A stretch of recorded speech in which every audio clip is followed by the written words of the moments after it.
नमस्कार दोस्तों, स्वागत है आपका चाणक्य इंस्टीट्यूट ऑफ एजुकेशन के ऑनलाइन प्लेटफॉर्म। आज हमारे साथ हमारे दो बहुत ही होनहार स्टूडेंट हमारे बीच मौजूद, जिन्होंने हमें बहुत ही प्राउड फील करवाया है। 12th बोर्ड CBSE में बहुत ही अच्छे अंक प्राप्त, इसके साथ साथ उन्होंने अपने स्कूल में भी टॉप किया है। मैं चाहूँगा कि वो अपने बारे में आपको बताएं। हेलो सबको, मेरा नाम है चेष्टा और मैं राजकीय प्रतिभा विकास विद्यालय सेक्टर 10 द्वारका में पढ़ती हूँ। और अभी ही मेरा 12th का रिज़ल्ट आया था और काफ़ी अच्छे मार्क्स आए, 96%, और मैंने अपने स्कूल में टॉप किया है। ओके, आपका नाम? मेरा नाम दीपू राणा है। मैं सर्वोदय बाल विद्यालय नंबर 1 पालम में पढ़ता था और मेरे 12th में 90% मार्क्स आए हैं और मैं साइंस स्ट्रीम से हूँ। तो आपने बहुत ही अच्छे नंबर प्राप्त किए हैं, ये तो अच्छी बात है। लेकिन क्या आपको लगता है कि जब आपका 12th स्टार्ट हुआ था तब आपको ऐसा फील था कि आप इतना स्कोर कर पाओगे या इतने नंबर आपके आ पाएंगे? सोचा तो नहीं था, क्योंकि 10th क्लास में पहले मेरे 94% आए थे और जैसे कि सब बोलते हैं कि 11th के बाद 12th बड़ी मुश्किल होती है, तो मेरे को लगा था कि शायद कम हो जाएंगे। वैसे भी कॉमर्स में आके नई पढ़ाई करते हैं हम लोग, तो फिर मैंने इतनी उम्मीद तो नहीं रखी थी अपने आप से। पर जैसे कि आप अभिषेक सर और मेरे स्कूल के टीचर्स और पेरेंट्स को हमेशा से ही मतलब उम्मीद थी कि कर लेगी। फिर मैंने मेहनत करी। शुरू में तो नहीं करा था इतना, पर बीच में आके समझ आया कि ज़रूरी तो बहुत करना। फिर मैंने काफ़ी मेहनत करी और उसके बाद लगता है कि हाँ शायद था ही आ जाए। यानी आपको पहले स्टार्टिंग में ये उम्मीद नहीं थी, लेकिन जैसे जैसे फर्स्ट टर्म बीता, सेकंड टर्म बीता, या प्री बोर्ड के नज़दीक में आपको महसूस हुआ कि इंपॉर्टेंट है और मैं कर सकती हूँ, है ना? आपका दीपू क्या था? क्वेश्चन क्या था? क्वेश्चन ये था कि आपको भरोसा था कि आप बोर्ड में इतने अच्छे अंक प्राप्त कर पाओगे? मेरे को अपने 12th के मार्क्स एज एक्सपेक्टेड थे, इतने ही थे कि मुझे पता था कि मेरे बाकी 2 सब्जेक्ट हैं वो मेरे इतने अच्छे नहीं हैं, तो मुझे पता था कि वो इतने न्यूट्रलाइज होके इतने आ ही जाएंगे। यानी आपको अपने ऊपर भरोसा था। ठीक है, ये बहुत ही अच्छी बात है। सबसे पहले हम कोई भी चीज़ अचीव करते हैं तो उसके लिए पहले हमें भरोसा होना बहुत ही ज़रूरी है, जो आप दोनों में ही था। और मुझे लगता है उसी का ये रिजल्ट है कि आपका रिजल्ट इतना अच्छा है। तो ये जो रिजल्ट की प्रिपरेशन रही है या रिजल्ट का अनाउंसमेंट हुआ, वो तो एक पूरी जर्नी होती है 12th, और मुझे पता है इस जर्नी में बहुत सारी डिफिकल्टीज आती हैं। तो आपके भी कुछ लाइफ में ऐसी आई होगी 1-2 डिफिकल्टीज, तो आप वो हमारे साथ शेयर करना चाहोगे? और आपने उस डिफिकल्टीज को कैसे टैकल किया? डिफिकल्टीज 12th क्लास के अंदर वैसे ज़्यादा नहीं होती, पर ये था कि प्री बोर्ड्स के अंदर जैसे थोड़े मार्क्स कम हो जाते थे इकोनॉमिक्स में या फिर मैथ्स के अंदर काफ़ी ज़्यादा, क्योंकि जैसे कॉमर्स से होते हैं हम, तो हम JEE लेवल का पढ़ते नहीं हैं, हम बेसिक NCERT के साथ चलते हैं। और कभी कभी जो क्वेश्चंस आते हैं वो थोड़े ऊंचे लेवल के हो जाते हैं। स्पेशली मेरा स्कूल तो है ही इस मामले में थोड़ा पॉपुलर, तो मैंने काफ़ी बार मेरा मोराल डाउन हुआ था कि इतनी मेहनत कर रही हूँ, नंबर क्यों नहीं आ रहे हैं। हर सब्जेक्ट के लिए पढ़ रही हूँ, पर अकाउंटेंसी में ज़्यादा आते हैं, इंग्लिश में ज़्यादा आते हैं और इकोनॉमिक्स और मैथ्स में थोड़ा सा कम रह जाता था। तो फिर यही मोराल डाउन की बड़ी प्रॉब्लम थी, पर मैंने कोशिश करी और कंसिस्टेंसी इज़ द की। तो मैंने पढ़ाई करी और उसके बाद आपके सामने रिजल्ट है ही। और आपको? मेरे केस में मेरे को दिक्कत आती थी कि मैं लेजी हो जाता था, मैं कंसिस्टेंट नहीं था, और यही थी तो यानी बेसिकली लेजी होना। और ये तो बॉयज़ में होता ही है। ये चेष्टा हमें फील नहीं कर पाएगी, हमारे अंदर होता है। आज भी चेष्टा बहुत ही जल्दी आ गई थी इंटरव्यू के लिए और दीपू बहुत लेट आए थे, तो ये तो ऑडियंस समझ ही गई होगी कि मैं किसके बारे में बात कर रहा हूँ। दूसरी बात ये तो आप समझ गए कि डिफिकल्टीज दीपू का था लेजीनेस और चेष्टा का था मार्क्स, मोरल। ठीक है, ये जो प्री बोर्ड वाला चेष्टा ने टॉपिक उठाया बहुत ही इंटरेस्टिंग है। देखो, प्री बोर्ड के जो मार्क्स होते हैं ना, ये एक ऐसा मार्क्स होता है कि इससे आपका बोर्ड का नंबर डिसाइड नहीं होता। अगर आपने प्री बोर्ड में टॉप कर लिया तो ये चांस नहीं है कि आप बोर्ड में भी टॉप करो। वो बस एक रियलिटी चेक होता है कि आप कहाँ पे अभी हो, कितने पानी में हो। तो उससे आपको हमेशा मोटिवेशन लेना चाहिए कि हमारी कहाँ पे कमी है, कहाँ पे हम और सही कर सकते हैं। ठीक है, तो आपने बताया कि आपको प्री बोर्ड वगैरह में नंबर से तकलीफ हुई, और मैं जानता भी हूँ कि ऐसा बहुत सारे बच्चों के साथ होता है। तो आपने जो ये प्रिपरेशन करी, इसमें आपने खासकर मैथ्स के लिए कौन कौन से स्टडी मटेरियल का यूज़ किया? मैथ्स के लिए शुरू में तो NCERT सब लेते हैं, सबको पता है कि हम मैट्रिक्स से शुरू करते हैं, डिटर्मिनेंट करते हैं। शुरू में बड़ा अच्छा लगता है, क्या बात है 12th की मैथ्स, ओहो। फिर उसके बाद धीरे धीरे चलते वही आता है डिफरेंशिएशन, तो पता लगता है कि ये तो थोड़ा मुश्किल है।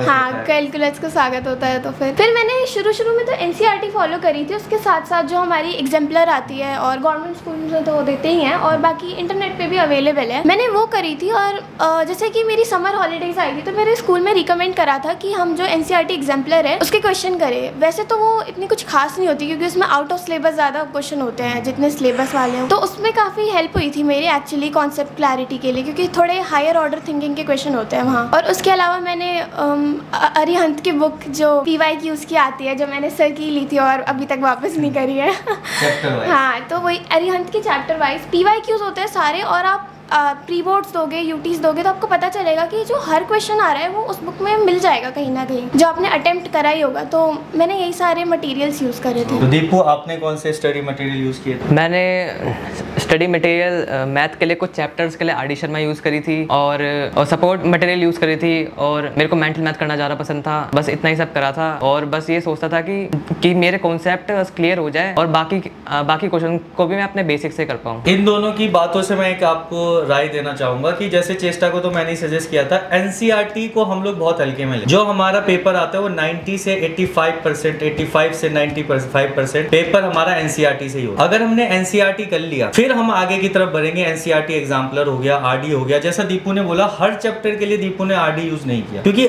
एक होता है टारगेटेड स्टडी। RD में क्या होता है, नंबर ऑफ क्वेश्चंस बहुत ज्यादा, ठीक है, जो हमारे बोर्ड से रिलेटेड भी नहीं है कुछ। तो मैं चाहूंगा कि आप लोग 95-100 का टारगेट लेना है तो पहले NCERT पे फोकस करें और लास्ट में PYQ, ठीक है, ओके। तो अब जैसा कि आपको पता है, मैथ्स का पेपर हर बार कहा जाता है लेंदी आता है। इस बार भी सुनने में आया था मैथ्स का पेपर लेंदी था। तो आपने वो लेंदी पेपर को 3 घंटे में करने के लिए क्या कोई स्ट्रेटेजी प्लान करी थी? स्ट्रैटेजी प्लानिंग ऑब्वियसली बड़ी इंपॉर्टेंट होती है मैथ्स के में। और मैंने ये करा था कि जो शुरू के 15 मिनट्स मिलते हैं उसके अंदर मैं जितने MCQs हो सके उन्हें सॉल्व कर लूँ। वैसे तो अलाउड नहीं होता कि थोड़ा बहुत स्क्रिबल करें हम एग्ज़ाम में, पर थोड़ा बहुत तो कर लेते हैं सब, तो मैंने भी यही करा था। उसके अलावा जैसे कि 15 मिनट्स ख़त्म हुए तो मैं MCQs को लेके बिल्कुल नहीं बैठती हूँ, मैं सीधा सेक्शन B की तरफ जाती हूँ। जो 2 मार्कर क्वेश्चंस होते हैं वो जितनी जल्दी हो सके कर लो, क्योंकि सारे इजी होते हैं और मोस्टली पहले हमने करे ही होते हैं। फिर उसके बाद बाकी के क्वेश्चंस करना, और जो लास्ट का सेक्शन होता है केस स्टडी, उससे पहले मैं चाहती हूँ कि मैं सारे MCQs कर लूँ, क्योंकि केस स्टडी में थोड़ी कॉम्प्लेक्स थिंकिंग होती है और जो मैंने MCQs में करा होगा मैं शायद भूल जाऊँ कि मैंने इसके बारे में क्या सोचा था। तो मैं यही स्ट्रैटेजी फॉलो करती हूँ। तो बेसिकली आप MCQ पहले करते हो? हाँ, ठीक है। दीपू, आप? मैं पेपर सेक्शन वाइज ही अटैम्प्ट करता हूँ, और मैं अपने 15 मिनट को मैं क्वेश्चंस को पढ़ने में और उसकी जो पीछे जो भी कॉन्सेप्ट लगेगा वो क्लियर करने में लगाता हूँ। और मैं ज़्यादातर टाइम केस स्टडी और सेक्शन A मतलब MCQ में ज़्यादा था 15 मिनट, और बाकी सब पेपर रीड करने में ज़्यादा था।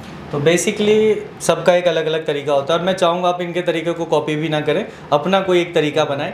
लेकिन पेपर क्या सही में लेंदी होता है? डिपेंड करता है कि आपको आता है कि नहीं आता है। अगर आपको आता है तो फिर मेरे को नहीं लगता कुछ लेंदी है। ये बिल्कुल सही बात है। दीपू, आप एग्री करोगे? यस, कि बेसिकली आपको पेपर आना चाहिए। अगर आपको पेपर आता है तो कितना भी लेंदी पेपर है मेरे हिसाब से लगभग सब अटेम्प्ट कर ही लेते हैं। मेन चीज़ आपको फोकस करना है एक्यूरेसी पे। आप एक्यूरेसी कब मेंटेन होगा? डेली। तो डेली से हम आएंगे, आपका डेली रूटीन क्या रहता है टॉपरों का, ये हम जानना चाहेंगे। वैसे तो ऐसे तो होता नहीं है कि अगर 365 दिन है साल के अंदर तो हर दिन पढ़ेंगे, क्योंकि जो वो एक वीडियो नहीं आती है कि इतने दिन फेस्टिवल होता है, इतने दिन, वो भी बात होती है। पर आधे दिन हाँ, इंजॉय भी करना चाहिए। मैंने भी बड़ी मस्ती करी है 12th क्लास के अंदर। तो फेयरवेल टाइम पे तो हो ही जाता है कि क्या करें, इंस्टीट्यूट में फेयरवेल, स्कूल में फेयरवेल। हाँ, फिर पर मैंने पढ़ाई करी थी कंसिस्टेंसी में। अगर मैं बताऊँ तो शुरू में साल के मैंने ये कोशिश करी थी कि मेरे जितने भी सब्जेक्ट्स हैं सबके अंदर मैं कॉन्सेप्ट क्लियर करूँ। बेशक मतलब कॉमर्स में थ्योरी सब्जेक्ट्स भी होते हैं, तो थ्योरी याद हो ना हो पर कॉन्सेप्ट पूरे तैयार होने चाहिए। स्पेशली मैथ्स के अंदर एक बार भूल गए तो फिर दोबारा करना पड़ता है सब कुछ। तो मैंने जितने कॉन्सेप्ट हो सकते हैं उतने करे थे। उसके बाद लास्ट में आते आते मिड ईयर और लास्ट में इंटेंस होके एकदम क्वेश्चंस लगाए हैं मैंने, जो भी बुक आपसे ली थी। तो बेसिकली मैं ये जानना चाहूँ, जैसे आप सुबह सो के उठे 10 बजे, 11 बजे, 9 बजे, वैसे तो मैंने स्कूल बहुत अटेंड करा है, तो फिर स्कूल से आपका मॉर्निंग शिफ्ट था? वैसे भी मेरा मॉर्निंग शिफ्ट था और हमारे यहाँ कंपलसरी है, आना ही पड़ता है। कितने बजे उठ जाते थे? तो स्कूल के लिए वही 6 बजे उठते थे और 7 बजे तक रेडी होकर 8 बजे स्कूल होता था। मॉर्निंग में पढ़ाई नहीं, मॉर्निंग में तो स्कूल जाते। वैसे मेरे स्कूल में काफ़ी लोग बोलते हैं 12th के अंदर पढ़ाई नहीं होती, क्यों जाना है, पर मेरे स्कूल वाले काफ़ी स्ट्रिक्ट है और उनके यहाँ मतलब बहुत पढ़ाई होती है। तो फिर वहाँ से 2 बजे छुट्टी होकर 2:30 बजे तक मैं घर आती थी और फिर मैं 4 बजे तक तो थोड़ा आराम। फिर उसके बाद 5 से 6 मेरी अकाउंटेंसी की क्लास होती थी। फिर 6 to 7 में फ्री होती थी, पर 7 to 8 मैथ्स की क्लास मेरी होती थी। तो मैं इस 1 घंटे को यूज़ करके मैं इंस्टीट्यूट में ही रुककर खुद से पढ़ाई करती थी। काफ़ी बार मुझे सर ने भी देखा था कि यहाँ क्यों बैठी है। तो क्या वापस घर आप नहीं उस जाना। टाइम को यूटिलाइज करते थे जितना जो टाइम पाल हाँ मुझे मिलता था मैं उसे यूटिलाइज करने की कोशिश करती थी। फिर इंस्टीट्यूट से घर जाके वैसे मेरे पूरे दिन में बहुत पढ़ाई हो ही जाती थी, पर मैं घर जाके फिर भी जितना पढ़ा है उसे रिवाइज करती थी और जो एक्स्ट्रा मुझे पढ़ना है वो पढ़ लेती थी। वो सेल्फ स्टडी इम्पोर्टेंट है, ठीक है। जिन्होंने इतना स्कूल में और ट्यूशन में जिन्होंने जितना आपने किया उतना आप घर जाके एक बार रात में रिवाइज कर लेते थे, और दिन में आप सेल्फ स्टडी तो करते ही नहीं थे, ट्यूशन और स्कूल जो हुआ। तो दीपू, आपका डेली रूटीन क्या रहता है? मैंने कोई ऐसे डेली रूटीन तो फॉलो करा नहीं था, बट मैं पूरे दिन में कुछ ना कुछ हर एक सब्जेक्ट के हार्ड क्वेश्चन कर लेता था, जिसके अंदर मेरे बहुत सारे कॉन्सेप्ट लग ही जाते थे। मतलब कि बहुत ज़्यादा सोचना पड़ता था, उसी से मेरा कुछ मतलब रिवीजन हो जाता था।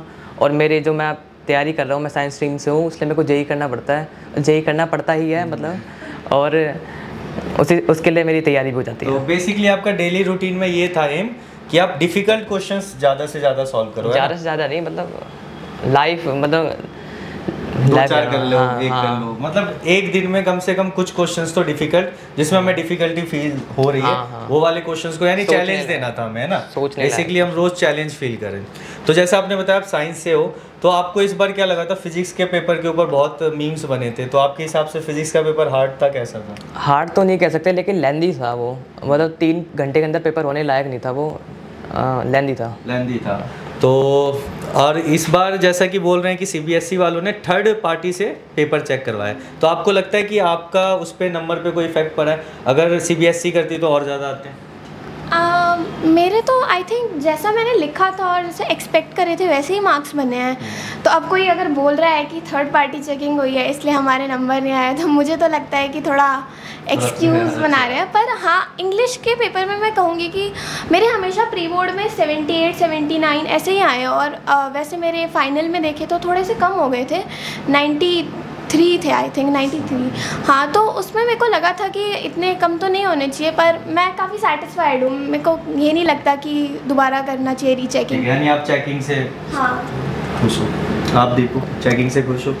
चेकिंग्स हर साल ही वैसे भी थर्ड पार्टी होती है, बाहर के स्कूल के टीचर ही चेकिंग करते हैं, तो मेरे हिसाब से ठीक चेकिंग हुई है। वही है जब जो बच्चा स्कोर नहीं कर पाता या फिर पेपर वो तो उसका हिसाब से वो बहाने मारते हैं ना। तो इसमें एक हमारा ये क्वेश्चन था, काफ़ी टीचरों ने क्वेश्चन का पूछने के लिए इन दोनों से कि उनके बैच में देखा जाता है ब्रेकअप पैचअप का बहुत सीन होता है, तो आपकी तैयारी में ऐसा कुछ था? मतलब क्या? मतलब आप रिलेशनशिप में थे, सिंगल थे? नहीं, मेरे दोस्त भी नहीं है ढंग से। अच्छा, यानी आप इंट्रोवर्ट पर्सन हो, है ना। हाँ। और आपको लगता है कि इन सब में अगर हम गए तो हमारी पढ़ाई पे इफेक्ट पहुंचेगा? आप हमारे न्यू जनरेशन को जो अभी 11th 12th में उनको क्या एडवाइस दोगे? मुझे नहीं पता इस सब के बारे में, मैं कभी पढ़ा नहीं हूँ। तो दीपू बहुत ही पढ़े ही नहीं है इसलिए इनके इतने मार्क्स आए। तो दीपू आप यही मानते हो ना? या आपके हिसाब से पढ़ना चाहिए इन सबों में? पढ़ना चाहिए, बाकी आपकी मर्जी है, आपकी लाइफ है, आप जो करना चाहें। चेष्टा आपके हिसाब से? मेरे हिसाब से 11th 12th ही वो टाइम होता है जब दोस्ती यारी तो होती है और करनी चाहिए। अब क्या दोस्ती यारी अब सर की उम्र में जाके थोड़े बनाओगे? क्या 50 साल का हो गया? तो दोस्ती यारी का मतलब हमारा दोस्ती तक ठीक है, उसके आगे करनी चाहिए। मेरे तो काफ़ी दोस्त हैं मतलब अच्छे, और ऐसे भी दोस्त हैं जिनको पढ़ाई लिखाई में मन भी नहीं करता। और मैंने एक्चुअली 12th में आकर ही मैंने बेसबॉल भी ज्वाइन करा था। मेरे स्कूल में काफ़ी है बेसबॉल का, और मेरी जो दोस्त है सब खेलते हैं, तो मैंने ज्वाइन करा और मैंने स्टेट भी खेला वैसे पहले कुछ मंथ। हाँ, स्पोर्ट्स में ज्वाइन करा था मैंने। और आई थिंक दोस्त तो बनाने चाहिए, घूमना भी चाहिए, क्योंकि यही टाइम है मस्ती करने का। तो बेसिकली इन दोनों के हिसाब से दोस्त बनाने चाहिए, घूमना चाहिए। अगर आपकी इच्छा शक्ति है तो आप ये सब आपको मैटर नहीं करेंगे, है ना। लेकिन अगर आपकी इच्छा शक्ति नहीं है तो जैसे आपने बताया चेकिंग का प्रॉब्लम या कोई भी XYZ प्रॉब्लम उठा के वो कह सकते हैं कि हमें डिस्ट्रैक्शन हो रहा है, ठीक है। अब आपकी जो तैयारी रही उसमें पता है मुझे लगता है कि आप जो इस लेवल पे पहुँचे तो उसमें बस आपकी मेहनत नहीं है, आपका स्कूल हो गया, आपके पेरेंट्स हो गए। तो आपके हिसाब से आपके पेरेंट्स का क्या रोल रहा आपकी तैयारी में? मेरे पेरेंट्स का या आप अब नए पेरेंट्स को जो अभी बच्चे हैं उनको क्या सजेशन देना चाहोगे? एक्चुअली मैं बताना चाहूँगी कि जैसे मेरे जितने भी बराबर के दोस्त हैं, स्पेशली लड़कियों में होता है कि काफ़ी रिस्ट्रिक्शन डालते हैं, यहाँ नहीं जाना वहाँ नहीं जाना, दोस्ती बनाने, रात को नहीं पढ़ना है, दिन को पढ़ो। सुबह उठ के पढ़ो, सुबह उठ के याद होता है। मेरे पेरेंट्स काफ़ी लीनियंट है ऐसे, और जैसे उन्होंने मेरे को 9th क्लास में मेरे को पर्सनल फ़ोन भी दे दिया था, क्योंकि उनको मेरे ऊपर ट्रस्ट है कि क्या ही कर सकती है ये। तो मेरे को तो काफ़ी उनके एंड से अगर मेरे को ट्रस्ट मिलता है तो मेरे को अच्छा लगता है, वो मेरे को भरोसा करते लेकिन हैं। फिर ये आपकी भी रिस्पॉन्सिबिलिटी हो जाती है कि उनका ट्रस्ट ब्रेक। अल्टीमेटली एक इंसान की चॉइस होती है कि आपने क्या करना है, और मैंने डिसाइड करा था कि अगर वो मेरे ऊपर ट्रस्ट कर रहे हैं तो मेरे को भी उनको कुछ रिटर्न में देना चाहिए। तो मेरे को तो इतना फ़र्क नहीं पड़ा था। और मेरे जो दोस्त भी हैं, मैं मतलब बोलना चाहूँगी कि वो इतना पढ़ाई की साइड में ब्राइट नहीं है, उन्हें इतना पसंद भी नहीं है। तो आई थिंक दोस्त या फिर मोबाइल फ़ोन और इन सब से कुछ फ़र्क नहीं पड़ता। एट लास्ट अगर आपको कोई सपोर्ट करने वाला है जैसे कि पेरेंट्स हैं तो फिर हो ही जाता है सब कुछ। ठीक है, यानी पेरेंट्स के लिए ये है कि बच्चों पे भरोसा रखो, लेकिन फिर बच्चों के लिए भी ये है कि बच्चों को उनका भरोसा ब्रेक नहीं करना। ठीक है, आपको दीपू? पेरेंट्स को थोड़ी फ्रीडम देनी चाहिए और मतलब कंजर्वेटिव नहीं होना चाहिए इतना कि आप अपने बच्चे को अपने हाथों में ही रख रहे हो। आपको थोड़ी फ्रीडम देनी चाहिए और थोड़ा सपोर्टिव भी होना चाहिए कि कुछ जैसे होता है कि आप साथ में पढ़ रहे हो, किसी से पूछने जा रहे हो, कहीं रुक गए, यहाँ लेट हो गए, तो उसमें आपको थोड़ी फ्रीडम मिलनी चाहिए। इतना ही बस बोल दूँगा।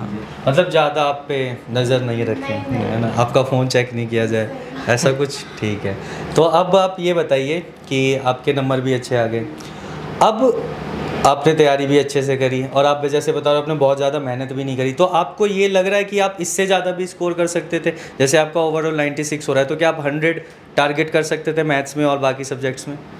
मैथ्स के अंदर तो मैं थोड़ा सा नहीं कहूँगी क्योंकि प्री बोर्ड में थोड़े कम थे, पर जैसा कि आपने बोला कि वो तो बस यही होता है, हाँ मैटर नहीं करता।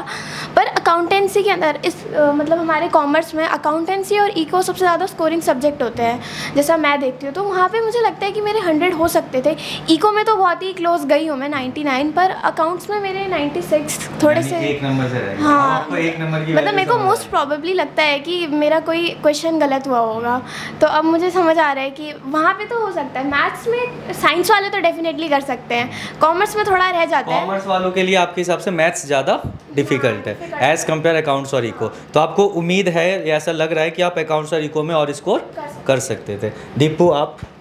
मेरा वैसे भी मैं PCM से हूँ, तो मेरा मेनली फोकस PCM पे ही था और मैं चाहता भी था कि मेरे PCM में ही मार्क्स आए। बाकी से मेरे को कोई इतना वो नहीं था कि अगर नहीं, तो जैसे आपके मैथ्स और केमिस्ट्री में 95 है ना, फिजिक्स में 93 आए, तो आपको ऐसा लग रहा है कि आप और ज़्यादा स्कोर कर सकते थे, मैथ्स में 100 ला सकते थे, फिजिक्स में और ला सकते थे? सोचा तो यही था, लेकिन अब चेकिंग के बाद पता चल गया कि अब गलती हुई होगी तो मान लिया, बस चेक कर लिया। ठीक है, अब आप लोग एक ऐसे फेज पे आ गए कि आप अपने 12th पास आउट कर लिया, ठीक है। तो अब अभी जो स्कूल में है और जो अभी 11th 12th पढ़ रहे हैं, उनको आप क्या बताना चाहोगे, क्या एडवाइस देना चाहोगे जिससे वो भी इतना अच्छा मार्क्स ला सकें या लाइफ में कुछ अच्छा कर सकें? वैसे एडवाइस देनी होती है तो मतलब जैसे मोटिवेशनल स्पीकिंग होती है, वो तो ज़्यादा काम की नहीं होती, हाँ टेम्परेरी होती है। सब्जेक्ट वाइज एडवाइस देनी चाहिए। आई थिंक अगर मेरा कोई मेंटर होता 11th क्लास में, आई वुड एक्सपेक्ट कि वो मेरे को सब्जेक्ट वाइज बताएगी। कॉमर्स वालों को तो वैसे भी बड़ी कन्फ्यूजन होती है कि क्या करना चाहिए क्या नहीं करना चाहिए। आई वुड से कि अकाउंटेंसी कर रहे हो जब, तो हमेशा एक कॉन्सेप्ट रजिस्टर मेंटेन करना चाहिए जिसके अंदर हम अपने प्रैक्टिकल क्वेश्चन ना करें, अपना कॉन्सेप्ट लिखें। काफ़ी सारे ऑनलाइन रिसोर्सेज होते हैं और ट्यूशन में जो आप पढ़ रहे हो, आप नोट्स बनाओ कि आपको क्या करना है, आपने क्या सीखा है। अगर वो रखोगे ना तो बहुत हेल्प होती है। मैंने 11th 12th में करा था और इकोनॉमिक्स में भी I think same approach follow करनी चाहिए। कंपैरेटिवली अकाउंट्स में कम थ्योरी होती है और इको में ज़्यादा होती है, तो इको में आप थोड़ी लीनियंसी दिखा सकते हो, पर अकाउंट्स के अंदर आई वुड से 100% एक कॉन्सेप्ट रजिस्टर रखो। उसके अलावा मैथ्स तो आप ही बता रहे हो कि करना पड़ता है regularly question practice, number of questions. जितने ज़्यादा आप नंबर ऑफ क्वेश्चंस कर लोगे आप उतने अच्छे होते जाओगे। सेम चीज़ मैं भी अभी 11th के बच्चों को यही बताता हूँ कि अगर आपने कॉमर्स ले रखा है तो मैथ्स और अकाउंट्स को टॉप पे रखो। बिजनेस और इके, अब मैं ये नहीं कहना चाह रहा वो ईजी है, लेकिन आप उनको एज़ कम्पेयर मैथ्स और अकाउंट से ज़्यादा कम समय दे के क्लियर कर सकते हो। आपका दीपू इस पर क्या रहेगा? मेरे हिसाब से हर सब्जेक्ट के लिए आपके बेसिक स्ट्रॉन्ग होने चाहिए और आप हर क्वेश्चन अपने बेसिक से ही कोई भी क्वेश्चन कर सकते हो बस। यानी आपके फाउंडेशन क्लियर होने चाहिए, है ना। ठीक है, तो ये दीपू का ये एडवाइस है आप लोगों के लिए कि आपके फाउंडेशंस क्लियर होने चाहिए, और चेष्टा का ये है कि मैथ्स में नंबर ऑफ क्वेश्चंस ज़्यादा करें, और अकाउंट्स में एक बार आप रिपीट कर दो, मैं तो भूल गया कि एक कॉन्सेप्ट रजिस्टर मेंटेन करें इको और अकाउंट्स में, और फिर क्वेश्चंस भी करें। और बिजनेस के अंदर ना कुछ नहीं करना चाहिए, आलतू फालतू वीडियोस बिल्कुल मत देखो। एनसीईआरटी इज़ योर बाइबल, वो कर लो बस, एनसीईआरटी पढ़ते जाओ, जितना हो सकता है उसकी लैंग्वेज में लिखो, पढ़ते जाओ, बस वही है। ठीक है, वेरी गुड। अच्छा, अब आप लोगों का आगे का क्या प्लान है? आपने सीयूटी का पेपर अभी आपका रह रहा है, इसके बाद आपने क्या सोचा है? अभी तो मैंने सोचा है कि वही दिल्ली यूनिवर्सिटी में कोई अच्छा कॉलेज मिले, तो वैसे भी पीयर्स होते हैं, बाकी तो पता चल जाता है क्या करना है। पर अब जैसे साइंस वालों को जेईई करना ही पड़ता है, तो कॉमर्स वालों को सीए करना ही पड़ता है। तो आपका सीए का प्लान है? हाँ, मेरा ये अच्छा, दीपू आपका क्या प्लान है? एक अच्छा कॉलेज मिल जाए जिससे जहाँ से मैं अपनी इंजीनियरिंग पूरी कर पाऊँ। अच्छा, ठीक है, यानी आपको बीटेक करना है ना? मतलब करना तो बहुत कुछ है, बस अभी के लिए इतना ही है। अभी के लिए 4 साल के लिए इतना ही करना है, ठीक है। तो अब हमारे इस बातचीत का अंतिम पड़ाव आ चुका है, मैं आप दोनों का, तो चेष्टा आपका स्क्रीन टाइम ऑनेस्टली बताऊँ तो छुट्टियों के टाइम में काफ़ी ज़्यादा हो जाता था, आवर्स के हिसाब से 5 hours 6 hours. 5 hours 6 hours. Deepu आपका? आधा दिन। आधा दिन यानी 12 घंटे। तो आपको क्या लगता है कि ये रील्स स्क्रॉल करना हमारी तैयारी में बाधा बन सकती है? क्योंकि मैं भी फील करता हूँ जब मैं रील्स एक के बाद एक ऐसे चलता जाता है, तो क्या ये हमारा टाइम वेस्ट नहीं करती? मेरा टेक इस बात पे ये है कि सोशल मीडिया काम की तो होती है, मानना तो पड़ेगा, अच्छी जगह है। एकदम आइसोलेटेड रहना भी एक इंसान के लिए सही नहीं है, बट रील्स की बात करें तो मैंने भी बहुत देखी है, मैं भी देखती हूँ, पर उससे ना एक जो बंदे का अटेंशन स्पैन होता है ना, वो बहुत कम हो जाता है। अगर आप रील्स देखते हो तो मन करता है और देखते हैं, और ना कभी कभी होता है कि रील पूरी भी नहीं देखनी, स्क्रॉल कर दिया, क्योंकि अटेंशन स्पैन ही नहीं है। उसके बाद आप कोई लेक्चर देखने की कोशिश करो या फिर आप क्लास में बैठ के पढ़ रहे हो, तो आपका फोकस एकदम ठप हो जाता है। मेरे साथ भी हुआ है, मैं नहीं बोलूँगी कि मेरे साथ नहीं हुआ। कॉन्सेप्ट समझ नहीं आते, बीच में खो जाते हैं। तो आई वुड से कि एग्ज़ाम टाइम पे तो नहीं चलाना चाहिए इंस्टाग्राम वगैरह। हाँ, मुश्किल होता है पर करना पड़ता है, क्योंकि यही तो डिफरेंस होता है कि किसी बच्चे के 80% आ रहे हैं, किसी के 90 आ रहे हैं, तो कैसे आ रहे हैं? क्योंकि उस बंदे ने कंट्रोल करा, क्योंकि हम भी तो सेम एज ग्रुप के हैं, हमारा भी मन करता है ऑब्वियसली। तो आपके हिसाब से जब स्कूल का ऑफ हो तो चला लो थोड़ा बहुत, लेकिन जब एग्ज़ाम आने वाले हो तो फ़ोन को बिल्कुल ही बंद कर दो, है ना? दीपू आपकी क्या राय है? मतलब सोशल मीडिया हो गया एडिक्शन तो है, लेकिन आपकी मर्ज़ी है कि आप कितना चलाना चाहते हो। बस आपका बस टाइम वेस्ट होना नहीं चाहिए, बस आपको उसको एज अ एंटरटेनमेंट ही लेना है, ज़्यादा उसमें घुसना नहीं है। अपने ऊपर कंट्रोल होना चाहिए कि अगर हम घुस गए तो अब हम निकल सकते हैं, है ना? मतलब दीपू का ये कहना है कि अपना कंट्रोल नहीं खोना है। बेशक दीपू ने 12 घंटे रील चलाए, लेकिन उसका कंट्रोल था कि 12 घंटे 1 मिनट के बाद वो निकल जाए। यही दीपू, यही बात नहीं, पूरे दिन रील नहीं चलाता मैं, ओवरऑल स्क्रीन टाइम बता रहा हूँ। ठीक है। तो अब ये रील से एक पॉइंट और निकला है, 1 शॉट। पेपर के टाइम पे ये कुछ यूट्यूब पे बहुत सारी वीडियोस आती है, 1 शॉट। बच्चों को लगता है कि हम 1 शॉट पढ़ लेंगे 100 स्कोर हो जाएगा। आपको क्या लगता है वो बेनिफिशियल होता है या नहीं होता है? अगर आपने पूरा सिलेबस करा हुआ है और आपको लगता है कि अब तो और कुछ नहीं है मेरे पास पढ़ने को, तो देख लो 1 शॉट, बुराई तो नहीं है। पर अगर आपने ऐसा है कि आपने कुछ नहीं पढ़ा है, तो 1 शॉट के अंदर बात ये होती है ना, जो मैंने हमेशा से नोटिस करा है, कि वो आधे टॉपिक हटा ही देते हैं। जितनी चाहते हैं वो कि हम 1 शॉट की लेंथ कम रखें, और उसके चक्कर में आधे टॉपिक ही गायब है, तो बंदे ने सीखा क्या? इसलिए आई थिंक अगर आपको लगता है आपने सब कुछ कर लिया है तो फिर देख लो, पर अगर आपको लगता है कि नहीं कर रहा है तो 1 शॉट देख के इतना फ़ायदा नहीं है। इस हमारी कॉमर्स की फील्ड में तो मुझे नहीं लगता कि है। आपके हिसाब से दीपू? मैंने तो अपने पेपर के टाइम पे 1 शॉट नहीं देखे थे। मैंने जो भी सब्जेक्ट है, हर चैप्टर के मैंने टॉपिक मैंने पढ़े थे, इंडिविजुअली पढ़े थे, और अपनी एक कॉपी बना ली थी, उस पर मैंने टॉपिक के नाम लिखे थे। जितने टॉपिक मैंने पढ़ लिए, जैसे ही मेरे चैप्टर ख़त्म हुआ या सब्जेक्ट ख़त्म हुआ है, मैंने उस टॉपिक के जो भी मैंने पढ़ा, मैंने थोड़ा सा याद करा, उसको मैंने खुद ही बोल के उसको रिवाइज़ कर लिया। आप 1 शॉट नहीं देखते थे, आप पूरा उसका डेफिनेशन फुल वीडियो कह सकते हैं, है ना? कि जैसे चेन रूल है तो पूरे चेन रूल को आपने समझा कि क्या होता है, कैसे होता है। तो ये अच्छी बात है। मुझे भी लगता है कि 1 शॉट आपके काम की चीज़ नहीं है। पेपर वो उनके लिए है जिन्होंने पूरे साल पढ़ाई नहीं करी, अब कैसे भी 33% ला के पास हो जाए, ठीक है? तो अब हम इस इंटरव्यू के लास्ट पड़ाव पे आ गए, और हम आप दोनों का बहुत ही शुक्रिया अदा करेंगे कि आपने अपना कीमती समय निकाल के हमें टाइम दिया। और मैं ये आपको विश भी करूँगा कि आप ऐसे ही अपनी लाइफ में आगे बढ़ते रहो और तरक्की करते रहो और ऐसे ही शानदार रिजल्ट लाते रहो, ठीक है। हमारा आशीर्वाद, गॉड ब्लेस, आपके साथ हमेशा रहेगा। तो इसी के साथ आप चैनल को सब्सक्राइब कर देना, लाइक कर देना और सब्सक्राइब शेयर कर देना, ठीक है। तो मिलते हैं अगली वीडियो में।